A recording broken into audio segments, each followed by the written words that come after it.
And my highest recommendation to you, firstly, isn't to join. Just get a civilian job. I mean, if you don't want to work with criminals, you have a better chance of not working with them if you just got a job at Taco Bell. Seriously, they probably do better background checks. What? What the f?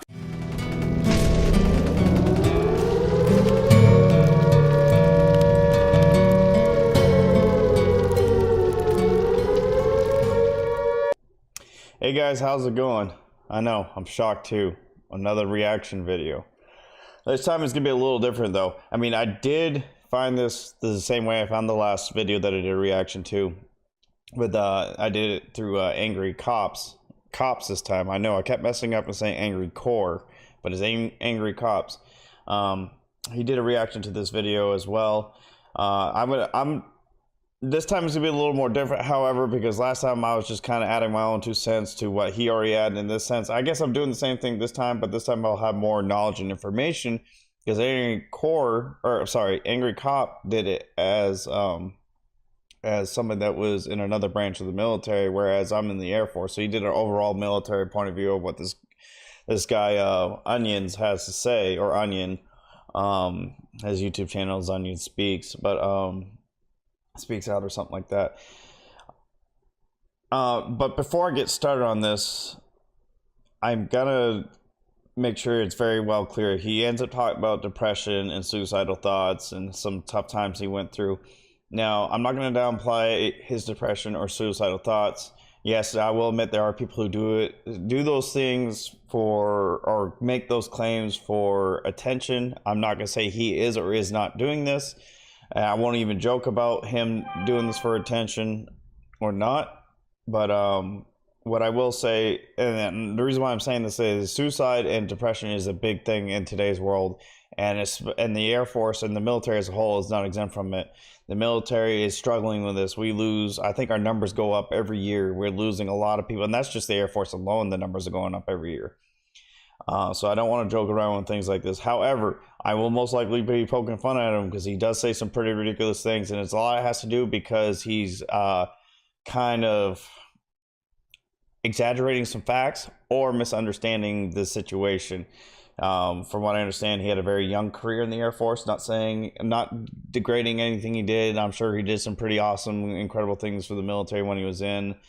And by all means, I'm not saying I bleed blue myself. The Air Force has its flaws, but with me being in the military still, I am not gonna speak out about this. I mean, the flaws I have with the Air Force to me isn't that big a deal, but because I signed a piece of paper saying that I'm not going to speak negatively about the military, I'm not going to. I'll just point out what I believe is true is not true or exaggerated in his case, and we'll just go from there. Now, I also said this video isn't that old or isn't that new. It isn't new at all. It was, as you can see, published in May 2018, so it's a little over a year old.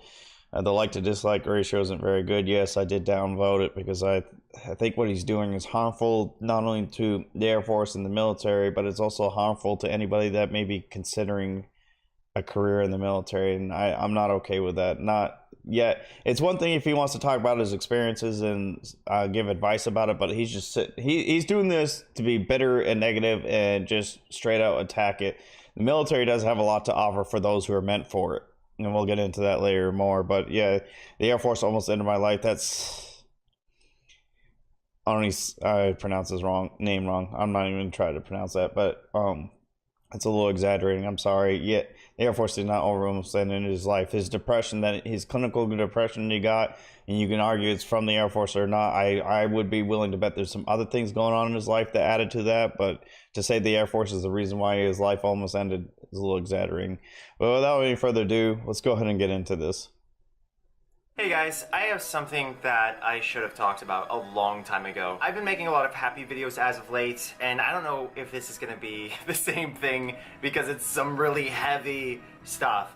First of all, the thumbnail. As far as YouTubers go, I don't have a typical past. Other than my sister, who's at youtube.com/, Joanna something. I'm sure Not that was sure helpful. what But he if my meant by sister that, were in a position but to okay. talk about the military, I'm sure she would agree with a lot of the things I'm shaky saying. But camera's I getting have on my a nerves. perspective as a former cop. And more importantly, I have a perspective He of talks about former nightmares. cop. The most common nightmare I have when I sleep, I just had one last night, that's why I'm making this video, is I wake up and I'm still in the military. That's my biggest nightmare. A lot of people...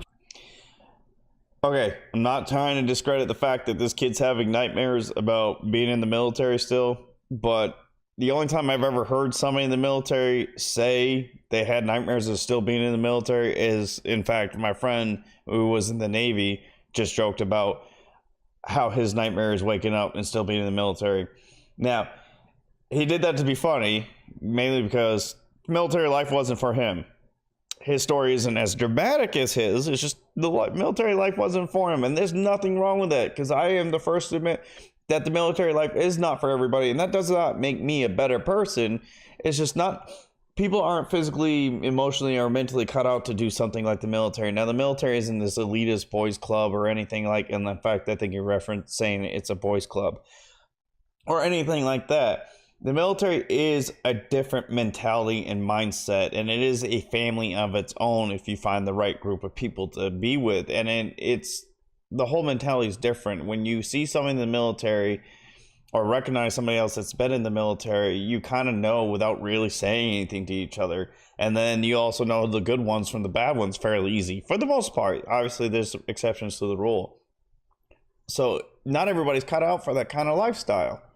I mean, it's long hours, unexpected notices to go places where you've never been to before, putting yourself in harm's way. I mean, not everybody's cut out for that. And it's not a bad thing for whether you decide to never join because you don't think you want to do it for whatever reason, it's fine. Or if you join for a couple of years, like, man, this isn't what I thought it was going to be, I need to get out. Which, if that's all he was doing, that would have been fine, but he's just sitting here trashing the military, talking crap about the Air Force, and this is why I have the problem with it. If he just came out and said, hey, I joined the Air Force, it wasn't what I thought it was going to be, I realize it's not for everybody, so this is why if you're on the fence about joining the Air Force, here's my personal experience. And then give advice and, information about that. But no, this is all just about him complaining and pushing what I believe is his shortcomings onto the Air Force, when it is in fact his fault. But enough about that. Back to the point of the military life isn't for everybody. I believe I was meant to be in the military from day one. Ever since I was a little kid, I wanted to be in the military. At the time, I wanted to be Army, but it somehow evolved into ending up in the Air Force. And other than my few gripes and complaints of what's happened through my career, I'm overall pretty happy with it. And I think that's because I was meant to be in the military. Again, not everybody is. However, what I was not meant to be, because I can't keep my mouth shut, is a nurse. My girlfriend's about to be she is a nurse. She's about to be a registered nurse. And one of the things that has to be about being a nurse is being kind, being considerate, being caring, not judging. Most of those things I cannot be. Like, for example, if somebody did something really stupid to make themselves sick or hurt, you can't sit there and judge them or say, hey, you're an idiot, so you kind of got what you deserve. You just gonna be like, oh, okay, and you just write down your notes and do what you need to do. And if somebody had a bad attitude towards you, you can't be like, you know what, I'm not going to let you die, but I'm sure as heck not going to be in a hurry to give you your pain medication. Something I would also be willing to do is just like, okay, you know what, I might take my time to give you your pain meds. You can't do that as a nurse. You can't do that in the medical career field. Your job is to take care of people from start to finish as best as you can to your abilities, regardless of what you may or may not feel about them.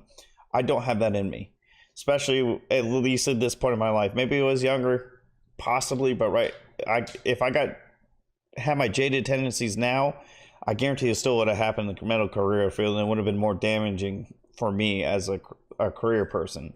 So there's nothing wrong if you can't cut it in the military. You're not a lesser person. I'm not better than you for being in the military. I don't go out to get myself recognized for my service. But when somebody says thank you for your service, I say you're welcome and thank you for thanking me. That's just me. Obviously, not everybody's like that.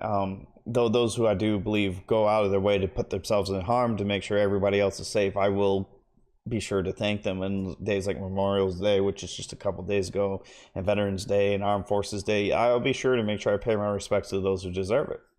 There's nothing wrong with it. And there's nothing wrong if that's all he wanted to say, hey, his Air Force wasn't meant for me and it didn't work out. And if you're on the fence, here's some things you might want to keep in mind before you join. But that's not what he's doing. Dream about monsters. A lot of people dream about being killed. I dream about being in the military, okay? If that doesn't tell you something, wake up. So I joined a long time ago. It doesn't tell me anything. It just tells me you did not enjoy your time in the military and you're traumatized because of it. That happens to anybody anywhere. People have bad dreams from things that traumatize them, and it isn't always military related. It just didn't work out for him. So to say, hey, because I had a bad dream, should be a warning sign for you to not join. Not okay with 2005, because I believed in my country. I wanted to defend the most honorable nation in the world, I thought at the time. I was brainwashed since a child to think that America We're going to get more into that honorable nation place thing on earth and blah, blah, blah. But no, in addition to the government not force-feeding their civilians a bunch of garbage food because the regulations are so awful, I noticed that if any of you truly believe, he might be just saying out of satire, out of jest to make some jokes, because I don't know if you noticed, he's attempting to be funny. And I don't know if you've noticed me not laughing a whole lot because it's dumb. But anyway, if you truly believe that the government is force feeding you, because the government, yeah, they're telling you to go to McDonald's and order 2 Big Macs and a large fry and a large Coke. That's our government's fault, not because you have no impulse control. And you cannot accept responsibility for your own action. I'm getting a little heated because this is a recurring thing for today's generation. And I don't know how old he is. It sounds like he joined about the same time I did, so he's going to be roughly around my age. So it's my generation as well.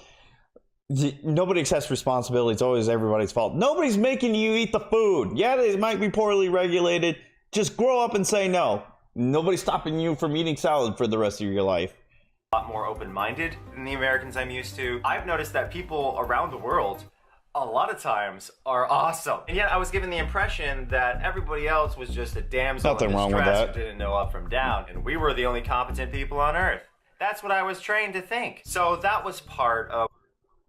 No, you're trained to think that you're here for your country, therefore you're more worried about your country. If we can help other countries on the way, great. Does America always make the greatest decisions? No, but that's not your problem to worry about. Now, yes, an unlawful order or something you think is way out of line, you should not follow that order if you think it's going to hinder yourself or another American or another country. However, the United States has been involved with a lot of world affairs, and the military has been involved, both good or bad, and we have done both good and bad. You got to take your punches and take your rewards at the same times. We're not perfect. The big thing you're going to be seeing here is he doesn't accept responsibility for his own actions, and he doesn't realize one major factor in this whole situation. Humans. They're not perfect. We make mistakes. And he may not think America's the most evil country in the world. It kind of sort of sounded like that, but I'm not going to put words in his mouth. Yes, America's not perfect, but there is not a single country out there that is. Yeah, by personal opinion, some countries may be better. He may truly believe Canada's better than the United States. Good on him. Then I highly encourage he leaves and moves to Canada if he believes that. And there's, again, nothing wrong. You want to live in Canada, live in Canada. But me personally, despite all America's flaws, I don't think it's the worst country in the world. I won't go far as say it's the best. It's kind of arrogant to say, but it's definitely better than most of my options out there. So I'll take America. Thank you very much, especially with how the EU's going on lately in Australia. And some of Canada's speech laws that are kind of sort of going back and forth right now. I'll take America for its flaws right now. I'm okay with it. Why I slipped into a depression and I didn't want to fight for my country anymore, etc. But there were other things that factored in that strongly hurt my morale. These things were part of why I started falling apart. First of all, day one, my wingman and again, that doesn't sound like an Air Force issue. That sounds like a personal self-esteem issue. Now, granted, everybody struggles with self-esteem in their own way. I did a lot when I was younger. In fact, it was until recently I gained my confidence that I have now. In fact, very, very recently.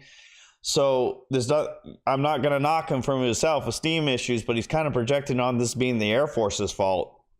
it sounds like he didn't know who he was or what he's looking for in his life, and didn't really feel comfortable with who he is. He doesn't come out and say it, but it sounds like he's projecting this as an Air Force issue, making him not want to fight for his country anymore. Basic training was a drug dealer. I kid you not. He's like, yeah, man, if I didn't take the military option, I would have gone to jail. And I'm like, oh, I thought this was a great opportunity, but instead, my tax dollars are going to pay this guy's salary. So that felt good. Day one. I was like, wow, we're supposed to be honorable. This is supposed to be like the best military branch because we get the best stuff and we get the most funding, etc. because we have a lower amount. All right, Angry Cop said this best, so I'm going to steal his line. But when you enter basic training, and this is for all the branches, because I know he's in a different branch, but he wasn't off the mark. No matter what branch you join in basic, we're all equal despite your past. We are all trash. We are basically the TI's job, or DI for the other branches. The TI's job is to tear you down, make you feel like crap, so you can learn to either, one, overcome it and become a better person for it. No, actually not either or. Two, one, overcome it and become a better person for it that the Air Force can actually use. And two, to learn how to work as a team, to look at your other counterparts, your other wingmen, your other airmen, your other trainees, whatever you all want to call them, your other soldiers, Marines, sailors, to look at them as a team, as your brothers, as your sisters, that without them, you're nothing. You can't succeed without them. He wants, the whole purpose is to make them look at you equal. Yeah, his drug dealer wingman had a pretty crappy past. Yes, he's there because he had an option of going to jail, joining the military. That happens quite a lot. And if that's a shocker to you guys, where have you been the past 100 years? Movies even talk about this all the time.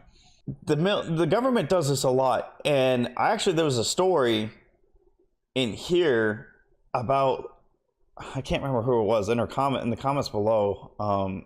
A girl was saying that her dad had a similar past as this drug dealer and was given an option of jail or military, and he joined the Marines, I believe, and served and became a veteran for it, and she said his life completely turned around for the better.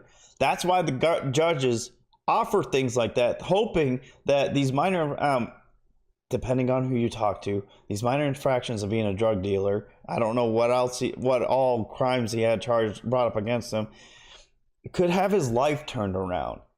And for all he knows, is that guy is probably on his way to be the next Chief Master Sergeant in the Air Force. Dude, is that likely? Probably not. But I'm sure he's probably doing a lot better than he is right now. And that, if he didn't take that choice, that wouldn't have happened. But he went the completely other side of the field. And it was like, I am as good, equal as this guy, and my money's going to pay for his paycheck? Newsflash, genius. If he goes to jail, your taxpayer dollars are still going to him to keep him in jail, to give him better food, clothing, beds, whatever. Your taxpayer money is still paying for him one way or the other. And if I remember correctly, a lot of prisons offer jobs while they're in prison, and they get paid in prison. So again, your taxpayer money is still paying for his paycheck. Why are you so retarded? Of people, which means more money can go around, etc. But no.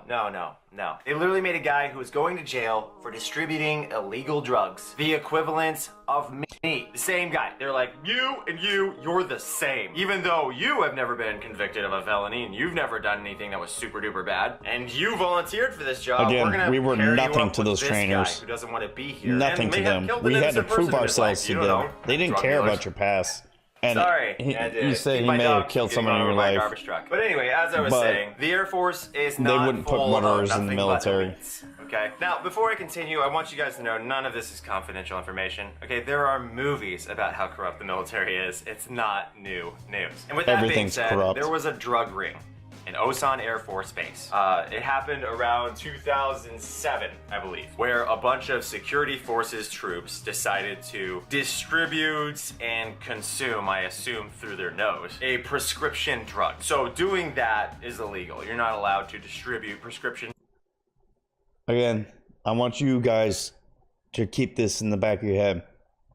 The key factor to all these issues you're going to bring up is a human factor.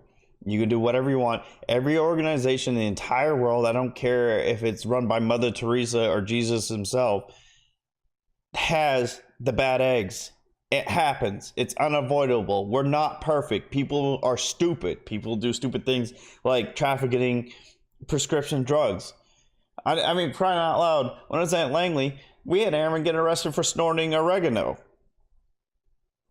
Or not, I don't know if they got arrested, but they got in trouble for snorting oregano because they were trying to get high. Why they thought oregano could do it, I don't know. Again, stupid people. But the point is, people have stupid tendencies. I've done a lot of stupid things. So therefore, they're going to do stupid things. Military is not perfect. Military is no exemption. The Air Force is no exemption. You can work anywhere you want in the world, and you're still going to run into stupid stories like this. So this guy's making like the Air Force and the military as a whole is the most corrupt, evil organization in the world. It's probably, to him, it's Cobra. Drugs and take them in inappropriate ways. So again, when it comes to cops in the military, probably shouldn't look at them like they're amazing law-abiding citizens, but that goes for any law enforcement agency in the entire world. They're bad eggs and everything. Rather just like everybody else. Because a lot of people got kicked out of the military for that, and that's not even the last example of lack of morality. There was one girl that I served with who got implants, and then she decided to have relations with her boss, which is again against the rules. You're not allowed to sleep with the people you're supervising, to the best of my knowledge. So those two risk getting in a lot of trouble. And by the way, your tax dollars paid for her implants, just want to let you know. There was It's called benefits, genius. Yeah, and as far as I know, 1 per enlistment, or maybe I think it's up to 3 total in your entire career. You can have a cosmetic surgery paid by the United States military. That goes for men and women. And granted, you can't just go in there and say I want a nose job or something. You have to tie it into a reason like self-esteem issues. Now, to me, that's a bogus reason, but that's just the way it is. That's how it works. It's one of the perks of being in the military. You don't like it, write your Congress about it. I personally not a fan of most of the excuses people give for surgeries like that. But again, it is what it is. It's not that big of a deal about it. I'm not going to lose any sleep about it. But if you are, write your congressmen and senators to get that removed. Good luck with it, though. I wish the best to you if you're really that upset about something that trivial. Additionally, the incident where I was in survival, evasion, resistance, escape training for the military. I was trying to become an actual trainer, but once it came to the point of us being required to kill a rabbit, skin it, and then eat the contents of its stomach, I said no. And because I said no, I wound up building the website. I said no! No, I will not kill and eat Thumper. I may be dying in the woods being chased by the enemy right now, but I will not kill and eat Thumper to stay alive. I don't like killing animals as much as the next person. I love rabbits. I really do. I had 2 of them as a kid. But you best believe it's between me and the animal, it's gonna be me. That animal is gonna be dinner as quick as possible.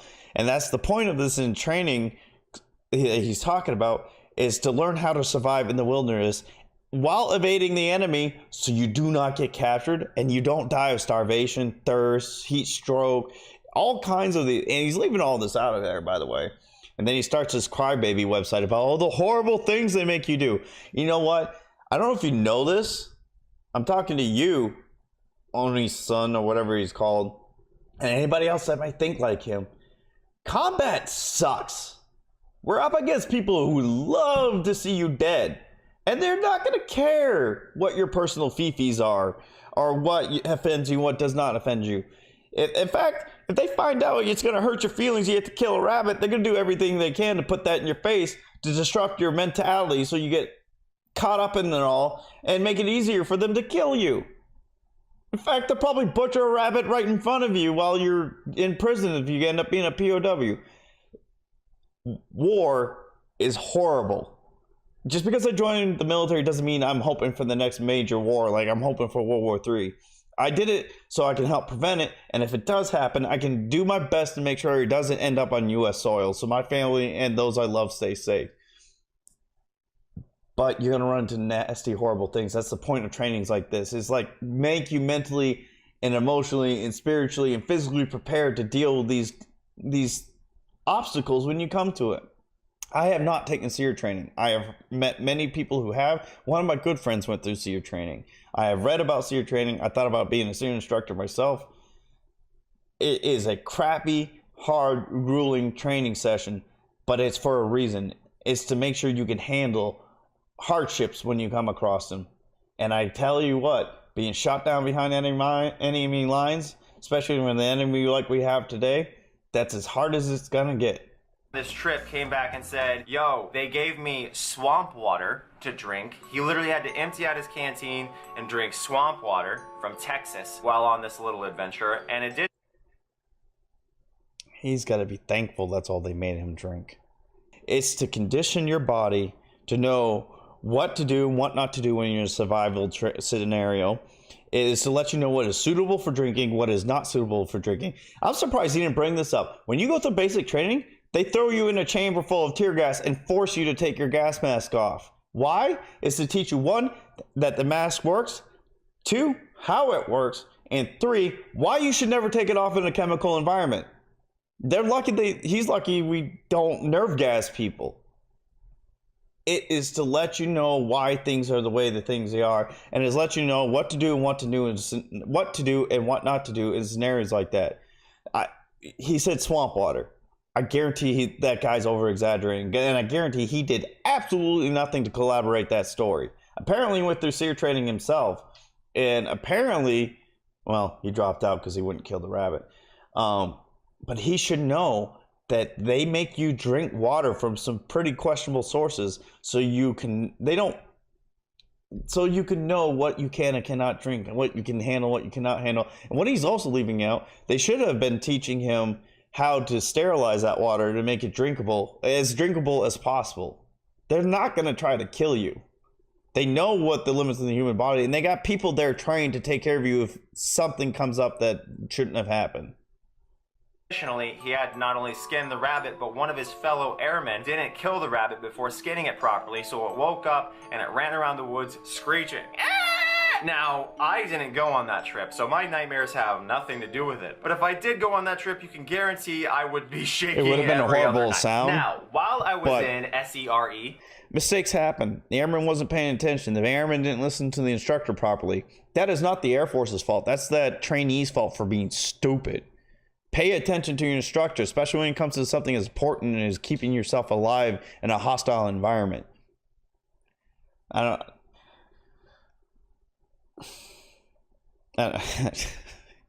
It's a rabbit. It's food. You need food to live. The Air Force they also teach you how to eat certain barks, certain plants, certain insects. Are you going to get upset about the little ants you ate too? It's all about the survival skills training. Survival, evasion, resistance, escape. Or while I was in SEER, because we slept together, my former collab partner, no we didn't, I had to take a 75-pound bag of rocks and walk 4 miles in under an hour with it. That may sound easy to some of you guys, but that means that you probably haven't lifted a 75-pound bag of rocks and walked more than 10 feet with it. Because after the first, 40... Again, 75-pound bag to carry is conditioning, and to condition your body to make it stronger and tougher, to be able to survive in situations better than to what your body could do before that. You know, some guys I know ruck march for fun, and they carry much heavier bags than that. You know why they do it? It's good exercise. It's good conditioning. It's good training. It prepares you for the long marches with all your gear up and down the mountains of Afghanistan. You can't handle 75 pounds on your back, then you shouldn't be doing the job. EOD suit weighs 60 to 80 pounds, I think. Can you imagine doing that? You're trying to disarm a bomb with this big suit, this big heavy suit in this heat of the desert. And this guy's complaining about 75 pounds of rocks. No, it's not easy. That's not why I'm making fun of him. I'm making fun of him because he clearly does not understand the term special operations, specialized training, conditioning, mental training, physical training, emotional training. That's all they were putting him through, so he can be ready that if, God forbid, he ended up in a real world scenario where he's actually got people trying to kill him out there, who doesn't care if he eats the rabbit or not, who doesn't care if he drinks the swamp water or not, who doesn't care if he drops all his survival gear because it's too heavy for me to go up and down the mountains. They encourage him to do that, so it'd be much easier for him to kill. This is the issue I have with this video. This guy clearly was not meant to be in the military. Again, that's nothing to be ashamed for. If he just owned up and said, yeah, military is not for me. If you can't handle to do these things, you should probably not do it too. And if you do the military, avoid a job like SEER instructor. But he doesn't. He's just whining, complaining how horrible and evil and corrupt the military is. He does understand what fighting for your country means. He mentioned he was all about fighting for his country because he believed what it stood for. That means going through pretty awful, horrible scenarios. You've heard the Bataan Death March, Hell's Half Mile from Black Hawk Down. You heard about what the lone survivor had to go through. I can't remember his name off the top of my head. But those guys would not have been able to do any of those things without the training they received in the military. And the training has improved over the time because we understand what needs to be done to get those jobs done. And if he didn't have this training, he should have been thankful that he did this. Because if he made it through instructor and he ended up in a scenario where he had to apply those skills and conditioning that he received, he would have survived. Without it, he might have lived. I doubt it with how much he's complaining about stuff like this. But he might have lived, and it would have been because without it, but he had a better chance of living with the training he's received. But he's too busy complaining about it instead of realizing the purpose of it. Feet, you start to really feel it, and then you kind of just have to shuffle your feet because it's nuts that you have to drag it that far. Anyway, while I was doing this in training, I was getting chest pains, and okay, I am not EOD. I am not a SEER instructor. I'm not Special Forces. I'm just a plain old airman in the United States Air Force. But I have had to wear, in fact, today, in 98-degree weather, I had to wear a full CBRN suit. For those of you who don't know, that's the chemical, biological, radiological, nuclear protective suits. It's to protect us from those things as best as it could. It's not perfect. It does what it can when it can. But those things are hot.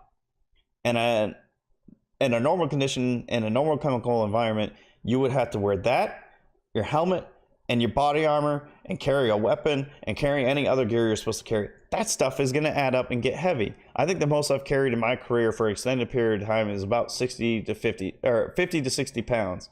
And that's just me as a regular person. He's going to a specialized career field that's required a lot more physical strength and endurance and conditioning than I do as just a regular airman in the Air Force. And he's crying about it because they want to make sure he can survive if he ever ends up like that. I just assumed that there's no way that the cadre would set me up with an exercise that would end my life, so I just ignored my chest pains. And then about a week after... We know what happens when we assume. The fact that you ignore your chest pains is on you, man. It's on you. Speak up. If you're afraid your health and life is in danger because of conditions that are unsuitable for you, speak up. Otherwise, you're going to end up like the airman he's about to talk about. I flunked out because I refused to kill the rabbit. You know what happened? Another airman literally had a heart attack doing the same thing I did, okay? So this is... Because he wasn't... It happens. I had an airman die in basic training while I was out there. Well, training, because we're not airmen until we graduate. He died just doing a regular 3-mile run. And it was because he had an unknown medical condition to at least the trainers in Texas. There's, I guess, stories that the MEPS knew about it and they hid it and all that, but that's on MEPS. The Air Force can only prevent things like dying during a run or a ruck march if you let them know something's not right. That's not on them, that's on you. They don't have heart monitors on you the whole time you're marching. You have to let them know, like, hey, cadre, my chest is hurting really bad. I'm a little concerned. Now, if the cadre tells you to suck it up without doing any checks, then yeah, that's a little wrong. But chances are he's going to tell you slow down. He's going to ask you some questions. As I was saying, sorry about that. My girlfriend was just calling to say goodnight. She's got a 12-hour shift to work at the hospital tomorrow, so she's going to bed. As I was saying, the cadre is going to ask you questions to make sure you're physically healthy and set to go. And if he thinks the reason you're going to be fine, he's going to tell you continue. And if they let him know if things get worse, if they don't get worse, he's obviously going to make you keep marching. But if you come out and say, okay, it's getting worse and I'm feeling really sick right now, they're going to obviously stop you from doing what you're doing and have you go seek medical help. Now, yeah, unfortunately, sometimes things come up unexpected and you just die, or people are stubborn. So You can't put that on the Air Force. You can't. I'm sorry. People die accidentally in jobs every day. You're going to blame the corporations every single time, especially if it's on the member for why they died? A demonstration about how the leadership in the Air Force doesn't even necessarily know what they're doing, nor do they necessarily have your best interest at heart. He's not entirely wrong. Is ever all the leadership in the Air Force like this? No. But they are, again, keep in mind, human factors. There are some idiots out there that are in it for themselves and they don't care about your best interests and they don't care about anything else except pushing themselves through the ranks. That's going to happen in any job out there. You're going to have those wanting to climb the corporate ladder and they're going to use you to step on to get higher. So get used to it, kid. That's life. Nor are they necessarily very efficient at protecting you from putting you in dangerous situations.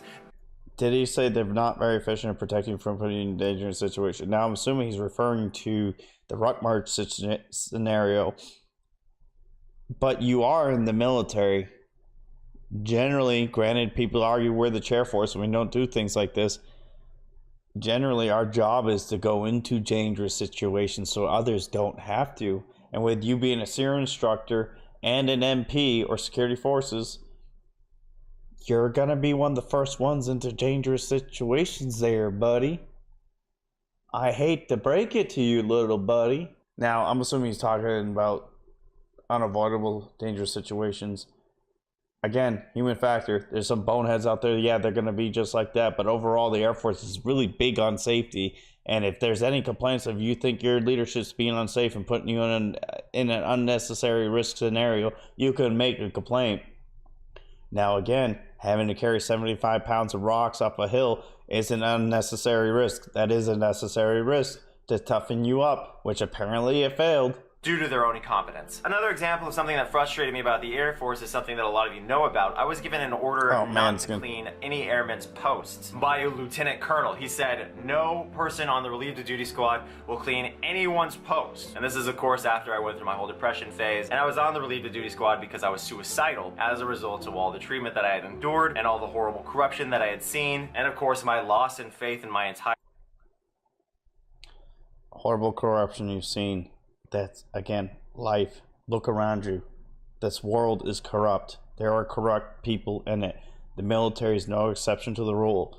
Everybody around you has a hidden agenda. Some are good, some are bad. The bad ones make it corrupt.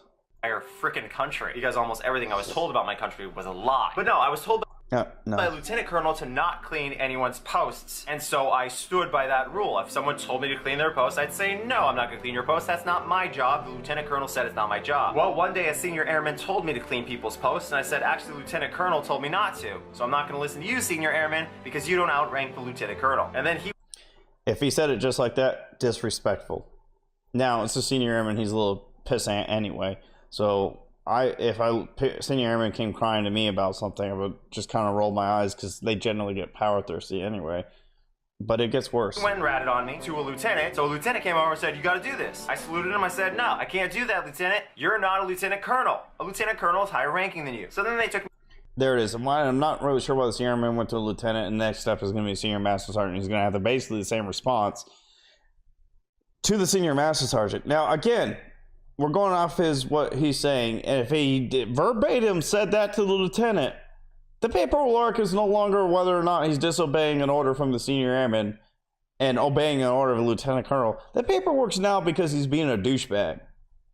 Say, no, lieutenant, you're not a lieutenant colonel. And the lieutenant colonel orders with a salute, and I bet it was a very sarcastic, in-your-face kind of salute.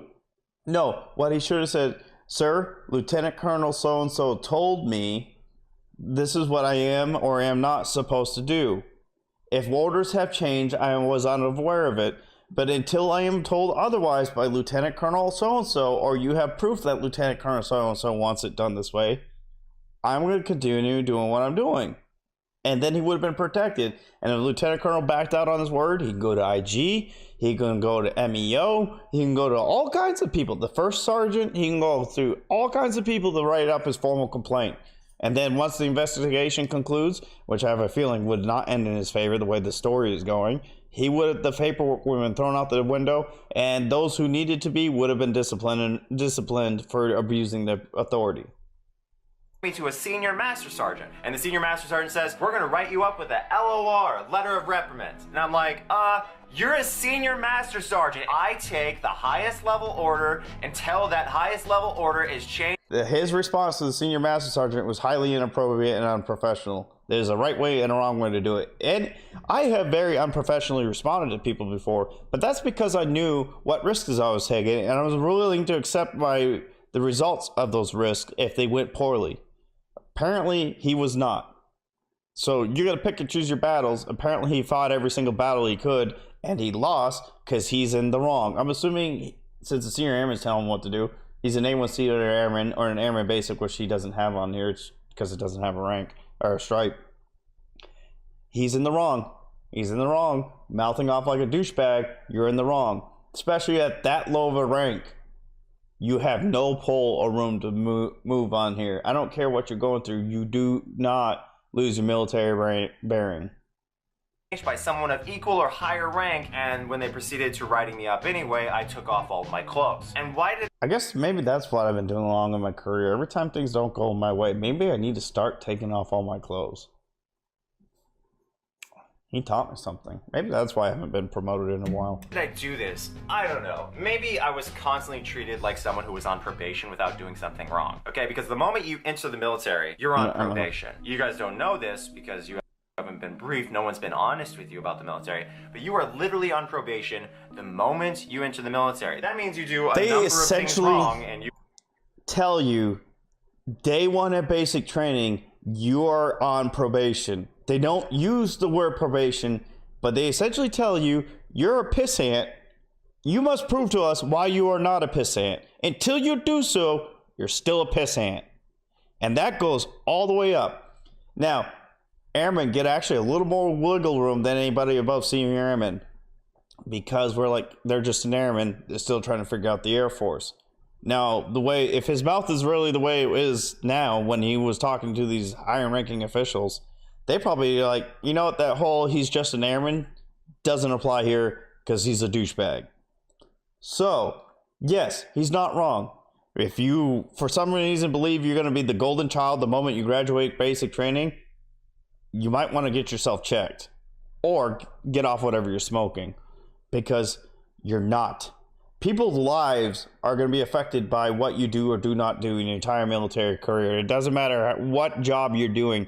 Somehow somebody's life is going to be affected, whether it's through their career or their actually life is on the line. So they're going to take that seriously, and you're going to be under a microscope until you, the individual, proves to the whole that you're worth their time and effort. Until then, you screw up, they're going to be on you real quick, and rightfully so. Again, in a combat zone, since he was in the security forces and wanted to be a senior instructor, in a combat zone, if you're beside me, I want to know you're going to have my back.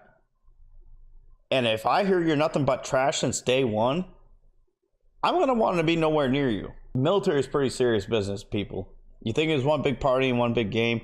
I hate to break it to you, it is not. You're going to get to some people who don't feel the way I do, and they're going to let you think it is one big party. But once you get to a real organization with real leadership, you're going to have a rude awakening, because it is not. Wind up in prison. A number of things that you could do in the civilian world, which would... The prison thing is over exaggerating. The most that will happen is you'll lose rank, forfeit your pay, and be kicked out of the military. You have to do some pretty messed up things to be thrown into prison. Being unruly.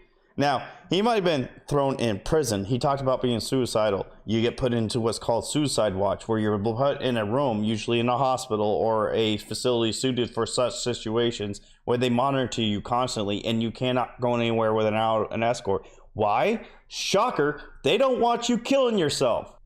I don't know why that's a shock. Again, now I'm going all hypothetical because he's not giving a whole lot of details. There's probably good reason why he's not giving details about these situations. Because he wants to play the victim. He loves playing the victim. He wants to be able to push all the shortcomings on the military and make them sound like the evil organization that they are. Again, we're not perfect. There's a lot of issues. But name me one organization that's perfect.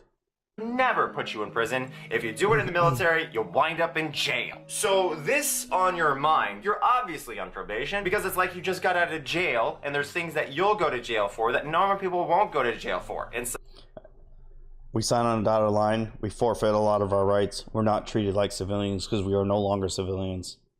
We take this pretty seriously. You can't accept that, don't sign that dotted line. It's not their fault you didn't read the paperwork.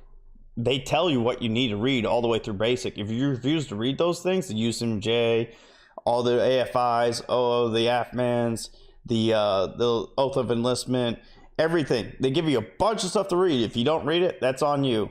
So this like really messed with my head on a regular basis. So the reason I stripped off my clothes is because I was tired of being treated like I wasn't a human being. Like I was just this piece of nothing who was there for them to... You are a piece of nothing until you prove yourself otherwise. That's the point of military training. Apparently you haven't been able to prove yourself otherwise. Oh yeah, I remember that story. Whittled me down to nothing until eventually I snapped. You know, which has happened before. Airmen have snapped before and they've killed other people. There was a Simpson in Iraq. People snap every single day. Look at all these shootings that the media is all over like white on rice. People snap every day. It's not just isolated to the Air Force. Shocker, dude. You must live in this like perfect little bubble. I want to live in that bubble. I really, really do. I don't know how you're doing this. Unless you're aware of these things, but choosing not to mention them.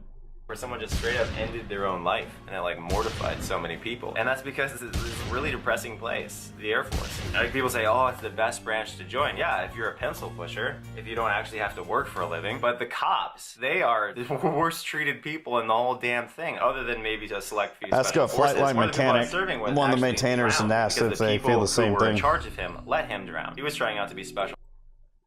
Okay, this really pissed me off.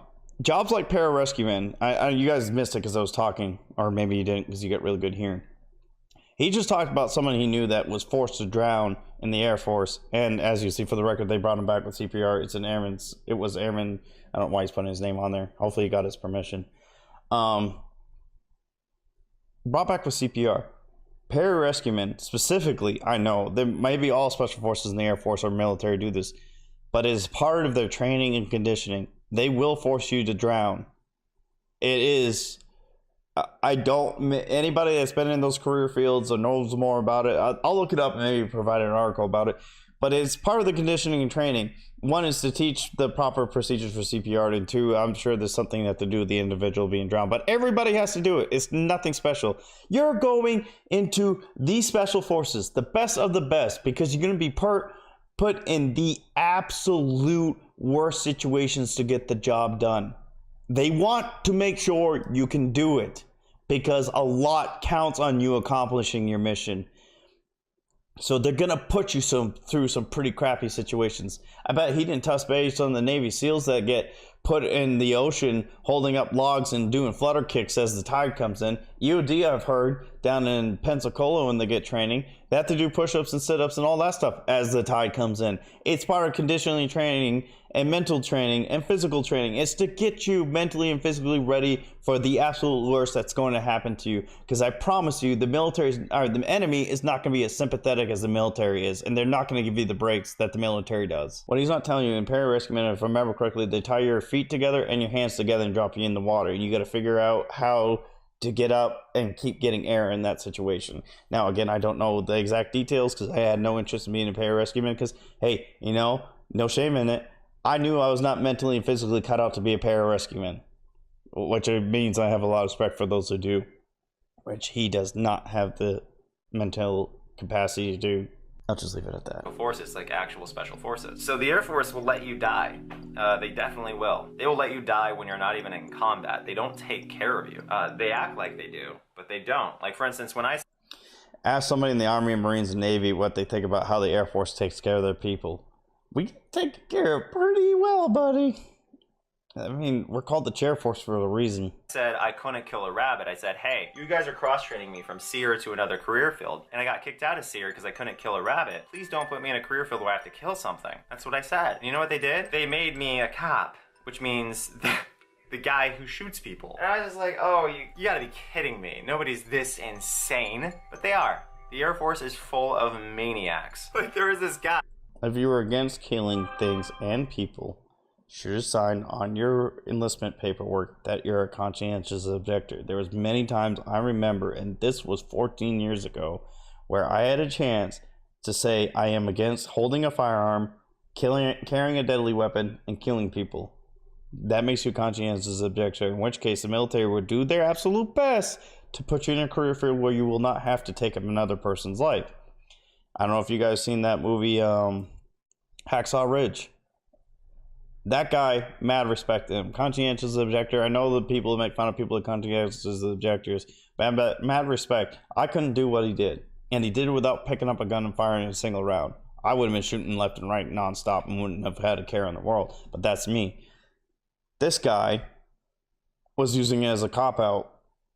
And just because he couldn't handle it, he should have identified himself as a conscientious objector. And if he didn't realize it until it was too late, come up and said something, and then say if the military couldn't find somewhere where he could go as a conscientious objector, then he should have been administratively discharged, which is not a bad thing. I mean, he ends up getting a less than honorable or general discharge, honorable or something like that. Who threatened to punch me in the face was my immediate supervisor. And why did he threaten to punch me in the face? Because he literally didn't like me, okay? He followed me from another base I don't like him to either. this next base, and he threatened me, and I was just like, dude, you outrank me. What are you doing? You cannot do this. You're supposed to be more mature than this. You're supposed to be in a supervisory role. And when a senior master sergeant... And you're supposed to be a subordinate. If your supervisor's out of line, you properly let him know, hey, you're out of line. I don't appreciate this. And if he continues to be out of line, you do what he's about to do. Found out that he threatened me. He immediately... Okay, found out because he doesn't have the balls to say, hey, this guy's out of line. Senior master sergeant or supervisor, whatever his supervisor was. Can you help me? Can you take care of... Well, not worded like that. You just like, hey, my supervisor threatened me and I don't feel comfortable being around him. And they would have handled it. But instead, apparently, again, kept his mouth shut, like with his chest pains issue. Self-inflicted issues, buddy. Yes, your supervisor was out of line for threatening to punch you. I've never threatened any of my airmen physically. Not seriously, anyway. And I made sure they knew I was joking when I joked with them. But what he's going to tell you right now is that supervisor got disciplined and then was so apologetic about it. And he's complaining about it.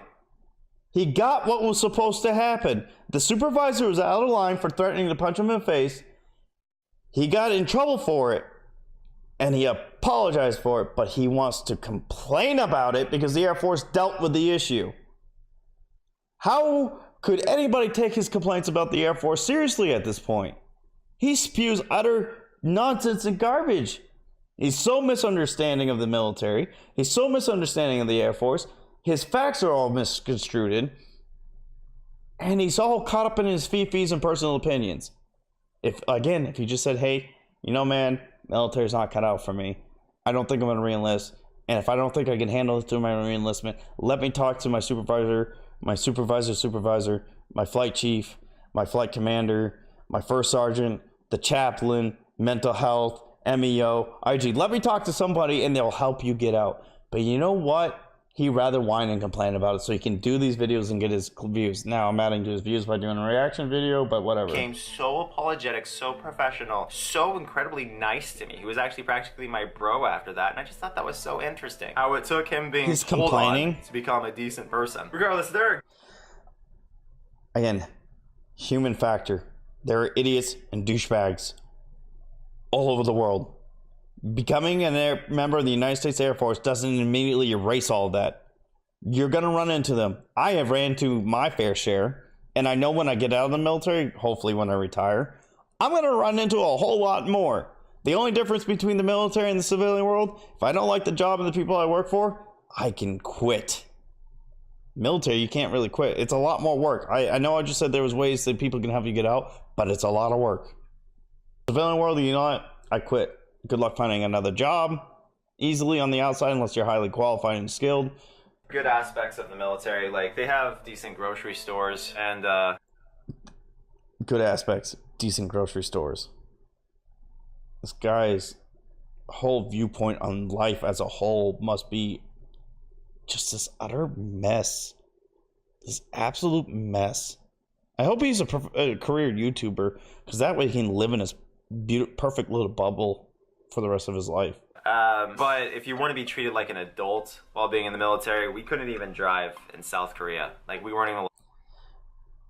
What he's failing to tell you is anybody that is not staff sergeant and above, and believes in sometimes it's been as high as tech sergeant and above, which is E5 and E6, you will not drive in South Korea. There is no reason for you to drive. There are trains, there are taxis, there's other modes of transportation out there. You don't need to drive. The reason why they took those rights away, because you are a kid and you are an idiot. We are in another country's area, and we want to put our best forward, put our game face on, look as good and clean as possible, then don't get bad ideas about the government, the United States government, the United States as a country, and the United States as a military. So we don't want you driving around because a lot of people, sad as it is, go to Korea and party and get drunk, and he's going to talk about whores and hookers and all that other stuff.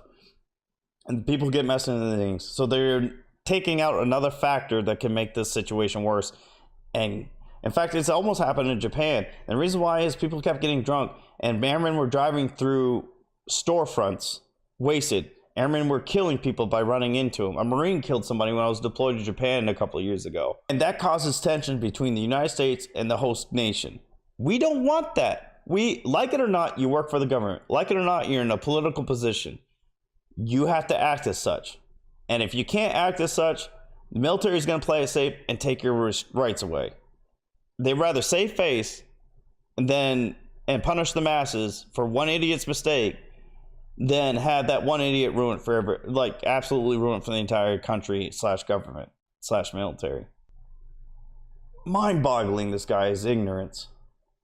Allowed to drive cars. Like, you could be 25 and still not be allowed to drive for like years. E5 and below. While in the military. I'm not even kidding. It just depends on where you're stationed at. Oh yeah, and by the way, I used to do security at Osan Air Force Base, which means I scanned ID cards, especially in the middle of the night. And a lot of times I would see people who are very, very high ranking come home right after sleeping with women who give you their body in exchange for money. So we have a lot of military members, especially high ranking military members, who regularly go off base in other countries and they cheat on their wives, they cheat on their husbands, and they sleep with people who are paid to sell their bodies for the sake of satisfying whoever their customers are. So what I'm saying is, Newsflash. Civilians do it too. Again, one common factor in all of the stories. Human. They are all human. Not saying what they're doing is right, but to think this is isolated to the Air Force is beyond ignorant. It's almost, I'm so frustrated I can't even think of the word right now. I want to say senile. Belligerent. It's just belligerent ignorance at this point. His bitter experience in the military, he's doing his best to destroy it for everybody else. And this is why I'm doing a reaction video. I don't care that it's old. I don't care if somebody else has already done it. But the Air Force, the military as a whole, takes people from the United States population, and some actually populations from the other countries, and you're going to have people with different upbringings, you're going to have different backgrounds, and none of them all perfect.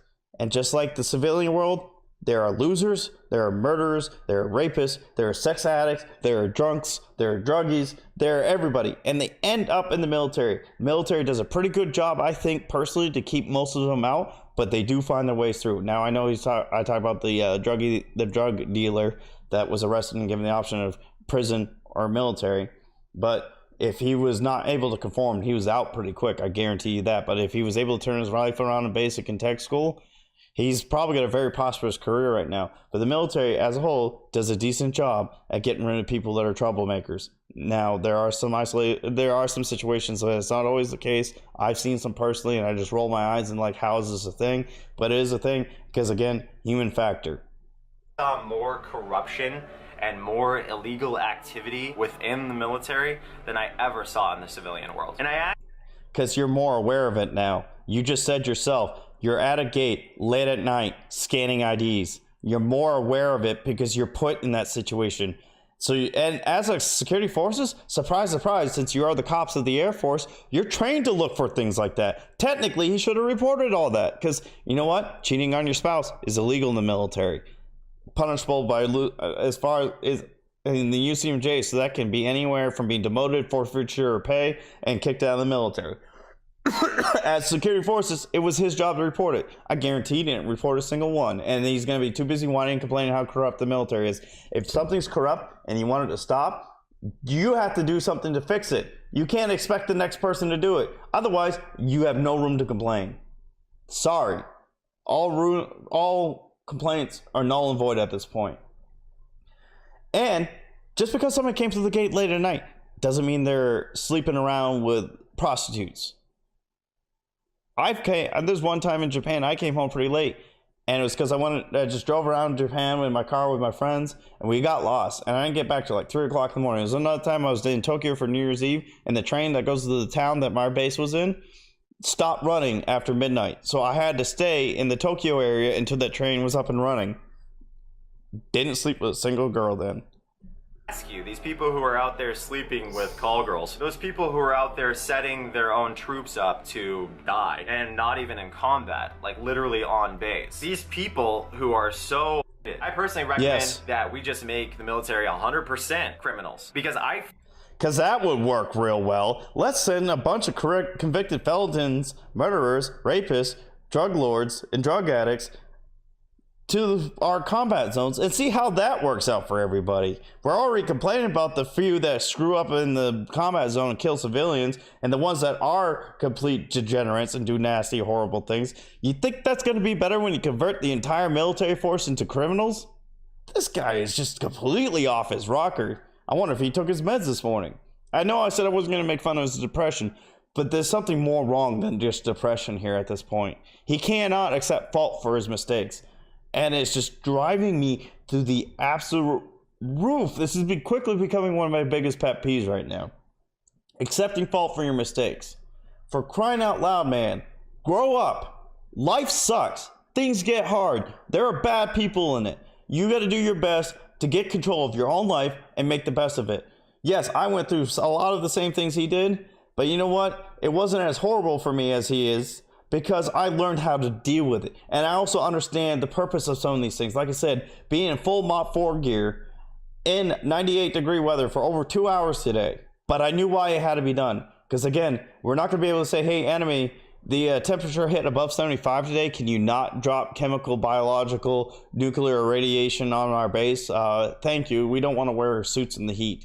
I mean, come on. Now, I know we're not supposed to take necessary risk, and we do take precautions, and they did. They gave us breaks. They let us stand under ACs when we could. They let us take certain parts of the gear off when it wasn't necessary, but it still sucked. But they were all served a purpose. And just like specialized training for pararescuemen and SEER instructors, they have certain situations where they will dumb down the training to make sure the member is safe. And if the member is unsafe without them knowing, like as far as chest pain goes, because again, nobody's going to be able to tell unless you say, hey, I have chest pain, then you're at fault if something happens to you, not the Air Force.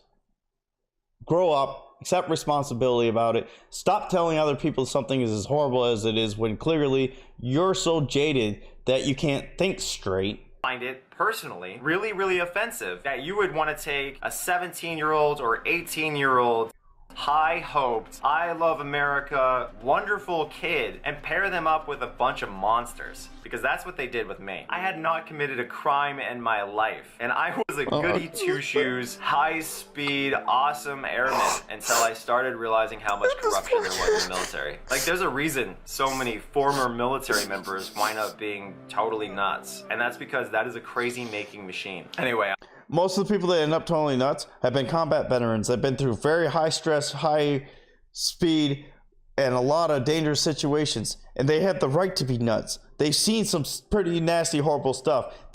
What you've been through pales in comparison. To compare us to them is absolutely horrible. Those guys actually need help because they put themselves in a situation to make sure others don't have to. And because of it, they paid the price emotionally, physically, and mentally. So don't you dare compare us or anybody else to them.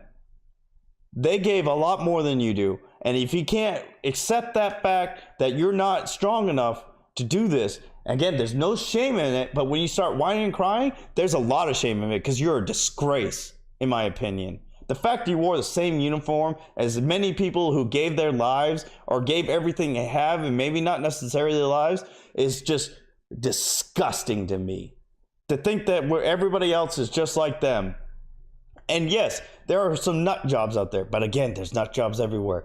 But the people that I know that were fine when they entered and not so fine when they left, most of them have done their best to get help, and sometimes the system fails them. So if you want to complain, you need to complain about the system like VA or TRICARE, or these things that are supposed to help these people, failing them. The government failing them, not the military. The military did their best while they could when they're in. When they got out, the military's got to focus with those still in so they can make sure they don't end up like those when they get out. They try to learn from it.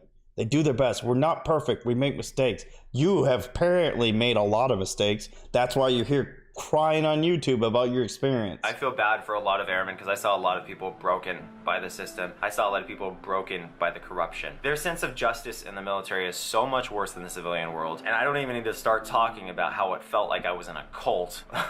I know a lot of people who disagree with you as far as the sense of justice being more broken in the military. I think we're pretty on par.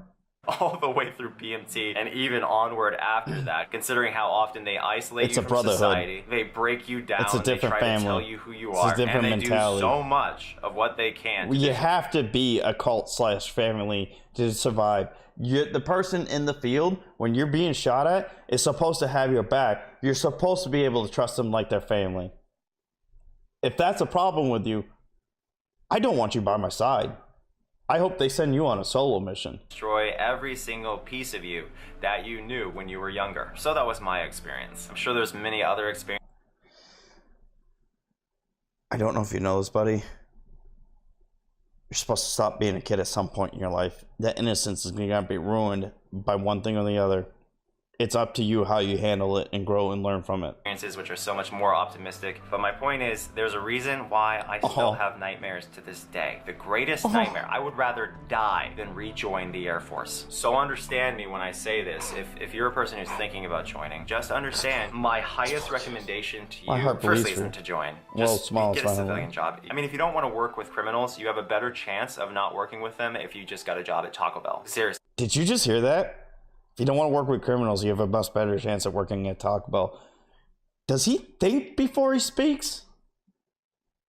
Most criminals can only get fast food jobs because nobody wants to hire a criminal. You're going to work with a criminal, convicted or not. It happens. It's a part of life. They're out there. Unfortunately, some have to get released. They have to get released. They can't keep them in prison forever because one, we can't afford it, and two, their crimes isn't serious enough to keep them in forever. So eventually you're going to live, eat, breathe, crap, sleep, work with a criminal. Piece of why I still have nightmares about the Air Force and why I don't think most anyone should join. And one more thing to anybody who's like gonna dislike this video or anybody who's gonna criticize me in the comments below. I don't understand why you're afraid of information. This is the truth, okay? So why would you click dislike? This is Fifi sharing. Information has facts in it. There was no facts, no concrete facts in this. This is all Fifi's and opinions. On the truth. Like, I know that there's good things about the military. I know there's bad things about the military, but the problem is people are pumped with information about how good the military is and they're not told the other side of the story. So when you dislike this video, it's almost like you don't think that people should know both sides of the story, because this is 100% swear in my life, the truth, the best I know it. I think that we should be supporting the full story. I think that there are many young 18, 19-year-olds, even 17-year-olds they'll recruit because I served with. I can't. All right. The least he said, to the best of my knowledge, when he said this is the truth and this is my story. Again, I have no problem saying, hey, these are some things you're going to have to go through the military. Not everybody's going to be able to deal and handle with it. However, a lot of the stuff he mentions happens in the civilian world as well. And if you don't think that, then I want to live the life you're living, because I see it all the time, even in the military. I hear it from my civilian counterparts complaining about essentially the exact same thing he's talking about. There is some aspects to the military that are not good. There are some aspects that are great. You have to weigh for you personally as the individual if it's worth it for you. If you decide it's not, no shame in saying, no, not for me. I'm done. I'm backing out. Not going to sign that paper. No problem with it. If you get in, find out after the fact that you weren't as cut out for it as you thought you were, and you're like, yeah, I got to throw in the white flag on this one. But make sure that end up like him. I got an airman, fantastic airman, one of the hardest workers I've seen in a long time. He's unfortunately getting out because he's had some very unfortunate situations. I just pray he doesn't end up like this guy. If he just came out and said, here's my experiences, the good and the not so good, just make sure you got all your ducks in a row, and make sure you know what you're capable of, and proceed accordingly, I wouldn't have had a problem with this video. Politics are a perfect example. News reporters, your boss at your local job. It's out there. It happens. Again, the human factor cannot be removed from the situation. The only way you can do that is to remove humans. So there's a little sob story about how we only say one side of the military. There are plenty of people out there, and I'm sure some YouTubers too, that will tell you some of the bad things about the military, but they'll handle it in a more professional, maintained, controlled, and informative manner than this kid has. He's going purely off his feelings. If he's having nightmares about being in the military still, he needs to get help. I appreciate you guys sticking around. If you agree or disagree with anything I said below, let me know. Again, come at me with facts. No matter what side of the fence you're on, don't do it by your pure emotions. Don't call this kid names. Don't go to his page and attack him. Don't mock him, make fun of him. Clearly he's disturbed and has issues, and he's dealing with some depression still. We don't want to push him over that edge. Whether you feel you may be tougher than he is, but that's not a reason to attack him. I don't endorse you guys attacking him. But just make sure, if you are in a position where you decide military or not military, or stay in or get out, make sure that you're doing it for the right reasons, and realize there's no shame for getting out. It's not for everybody. If you find out the military is not meant for you, I prefer you get out, because it's going to make your life better. It's going to make my life better, and all those who serve around you better. And it's not because you're a horrible person. It's just because, obviously, if you're in a position you don't want to be in, you're going to get miserable. And misery loves company. So do yourself and everybody else a favor. Find yourself something you're happy with doing. And don't take shame in knowing you're serving. Know that you are a veteran, unless you end up like this guy. I mean, he is a veteran. But know that if you do it the noble and honorable way to end your career, that you can hold your head high and did something so very, very few in this country are able to do. So take that in heart, take that in mind, and remember, human factors everywhere, but it's a sinful world out there, and we're not perfect. I make mistakes all the time. I'm sure there's a lot of airmen that would love to complain about me. I'm sure there's a lot of people that met me in my life that love to complain about me, because I'm not perfect. I have made mistakes. I'll be the first to admit it, but I own up to mine, unlike him. So that's another thing to take away from this. Own up to your mistakes. If you know you're in the right, stand by it, handle it professionally, maturely, and if in the military, with military bearing, know what battles to fight and how to fight them. Don't go in there and let your emotions take the better of you, and definitely don't take your clothes off when things don't go your way. That doesn't help anybody. Surely doesn't help the people having to watch you do it. So anyway, all, have a good night. Thanks for stopping by.